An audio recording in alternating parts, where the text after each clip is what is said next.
close enough right at this point.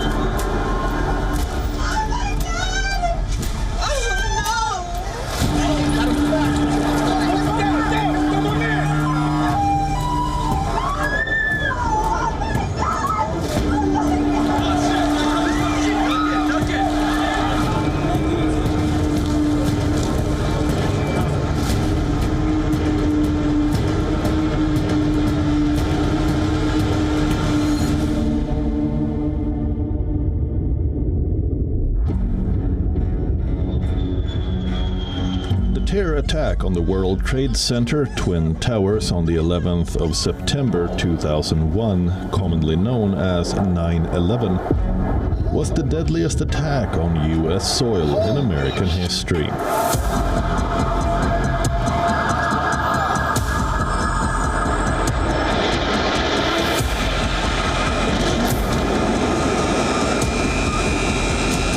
The most widely seen images of the incident are of planes and iconic high-rise towers and people running for their lives. Remember the frightening visuals of two planes smashing into New York's World Trade Center. Nearly 3,000 American citizens were killed. More than 6,000 were injured. This 11th of September 2024 marks the 23rd anniversary of the 9/11 attacks. The Al-Qaeda plane hijackings were the biggest foreign attack on US soil since the shock attack at Pearl Harbor in 1941. The World Trade Center incident shattered the sense of national security that the US had since the end of World War II. We revisit the fateful morning of 9/11 and look at the happenings that unfolded that day. What were the targets? Who were the attackers? How did the US respond? What about the men accused of the conspiracy? And why is the case still in limbo? All these and more on this week of We on Wide Angle.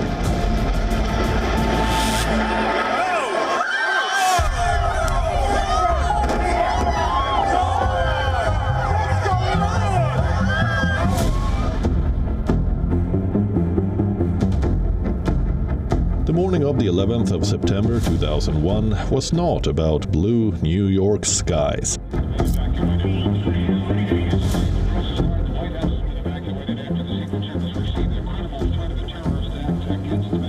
But about black ash, fire, and death.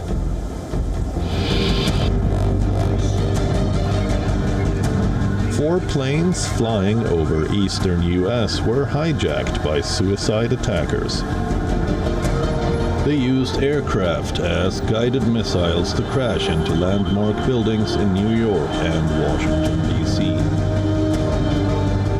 Let's revisit the timeline.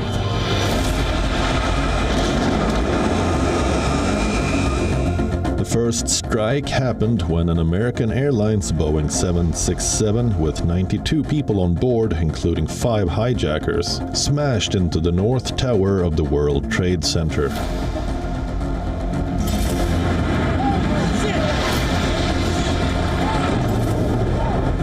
Leaving a giant hole in the building's facade. Thick smoke billowed into the sky from the tower's upper floors.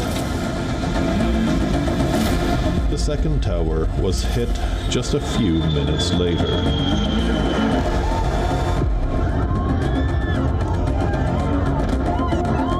A United Airlines Boeing 767 making a Boston-Los Angeles connection with 65 people on board, including 5 hijackers, hit the south tower of the World Trade Center, sparking a massive explosion.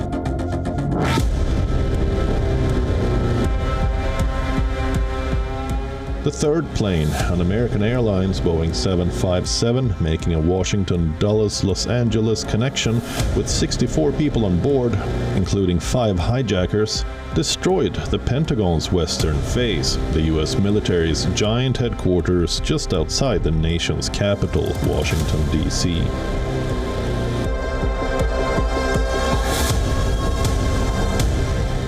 The fourth strike happened when a United Airlines Boeing 757 traveling from Newark to San Francisco with 44 people on board, including 4 hijackers, crashed into a field in Pennsylvania.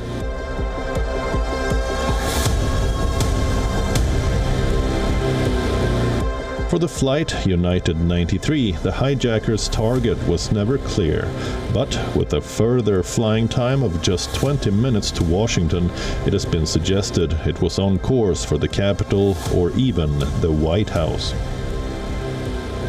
What is known, however, is that some of the passengers who had learned of the twin tragedies in New York on their mobile phones overpowered the hijackers.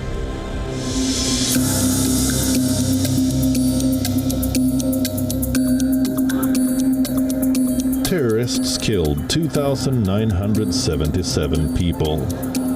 All 246 passengers and crew aboard the 4 planes were killed. At the Twin Towers, 2,606 people died, then or later, of injuries. At the Pentagon, 125 people were killed. When the first plane struck, an estimated 17,400 people were in the towers. The Twin Towers of the World Trade Center crumbled like a pack of cards in a deluge of debris and dust. Nobody survived in the North Tower. 18 people in the South Tower escaped. Citizens of 77 different countries were among the casualties. Thousands of people were injured or later developed illnesses connected to the attacks, including firefighters who had worked in toxic debris.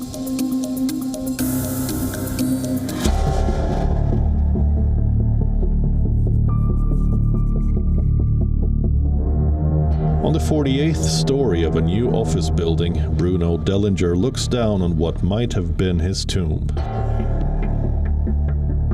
The site of the fallen World Trade Center in Lower Manhattan.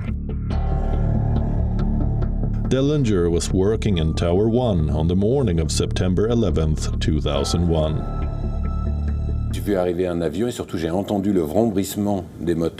I saw a plane coming. Mostly I heard the roar of the engines coming in at full speed. I raised my head and right at that moment, the plane hit Tower 1 with an astounding force. Then the building started to shake.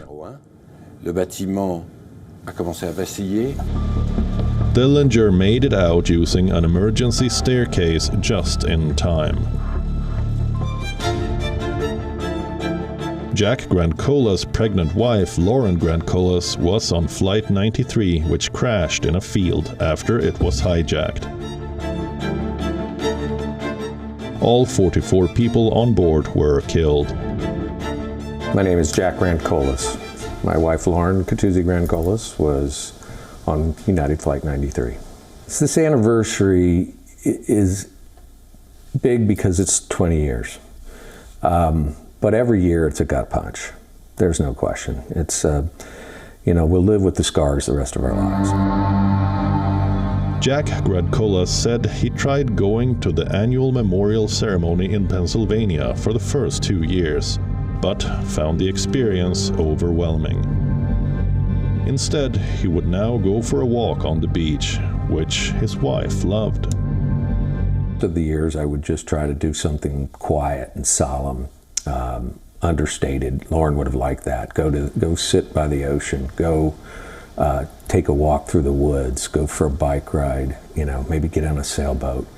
And then I would end the day by going down to her Lauren place in 4th Street and leave some flowers and note and read the notes and the flowers that other people had left in her memory.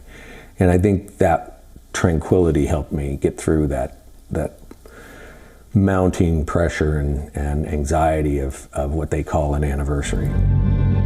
To ease the pain of losing loved ones, many families donated belongings of victims to the 9/11 Memorial and Museum, located in the World Trade Center complex in New York City.